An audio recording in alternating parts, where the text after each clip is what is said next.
Bonjour, cette vidéo est la première parmi une série de vidéos consacrées pour la logique et raisonnement.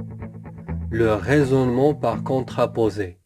Avant de commencer de parler sur le raisonnement par contraposé, on va prouver la loi logique P implique Q est équivalent à non P ou Q. On démontre cette équivalence à l'aide d'une table de vérité à 4 lignes et 6 colonnes. P implique Q est fausse dans l'unique cas où P est vrai et Q est fausse.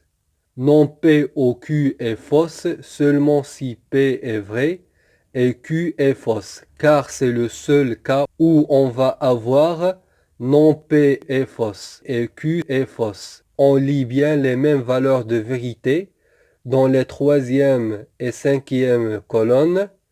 P implique Q a donc les mêmes valeurs de vérité que non P ou Q, 1, 1, 0, 0, 1, 1, 1, 1, ce qui démontre l'équivalence P implique Q équivalent à non P ou Q. Cette loi est très utile. Elle sert à démontrer quelques propriétés et résoudre quelques exercices, surtout pour déterminer la négation d'une implication ou d'une équivalence. On appelle contraposition la loi selon laquelle une proposition et sa contraposée sont équivalentes. P implique Q, équivalent à non Q implique non P. Comme exemple, un arc-en-ciel nécessite un rayon de soleil. Sa contraposée, s'il n'y a pas de rayon de soleil, il ne peut y avoir d'arc-en-ciel.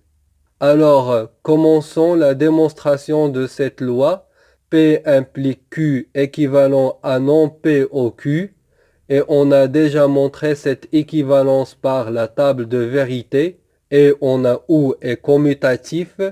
Donc, non P au Q équivalent à Q ou non P.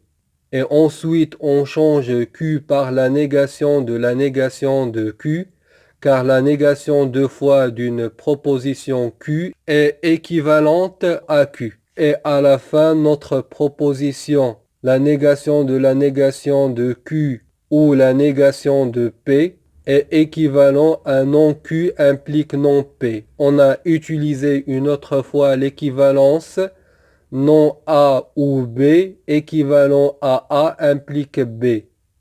Juste on remplace A par non Q et B par non P. Donc on peut affirmer que P implique Q est équivalent à non Q implique non P. Et comme une remarque supplémentaire, on peut démontrer cette équivalence aussi par une table de vérité. Utilisation de ce type de raisonnement. Parfois pour montrer que P implique Q, en utilisant le raisonnement direct, on peut rencontrer des difficultés où on n'arrive pas à terminer l'enchaînement des implications successives. Et pour résoudre ce problème, à la place de montrer que P implique Q est vrai, on montre que non Q implique non P est vrai, car les deux propositions, non Q implique non P et P implique Q sont équivalentes. Le raisonnement par contraposition consiste donc à démontrer la contraposée d'une affirmation lorsque la contraposée est plus facile à prouver que l'affirmation initiale. Par exemple, si la proposition non Q est plus simple à formaliser que la proposition P, ou bien le passage de non Q à non P est plus facile à comprendre que celui de P à Q. Application.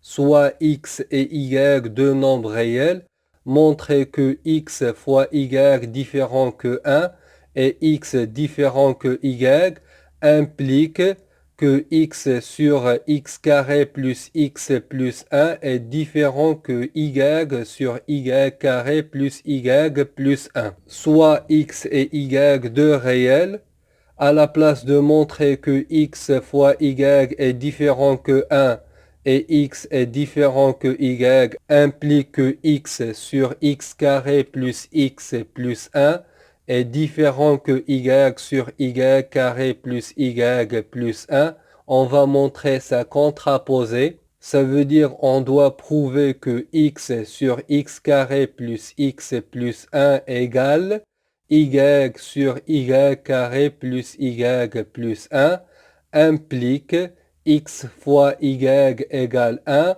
ou bien x égale y.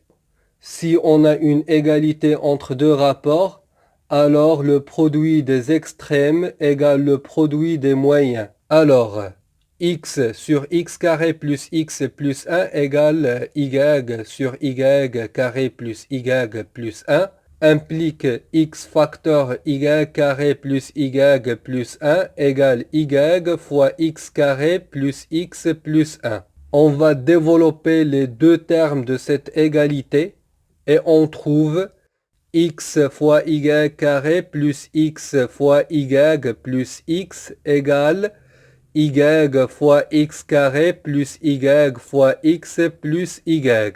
Et ensuite, on va simplifier par x fois y qui se répète dans les deux termes de cette égalité.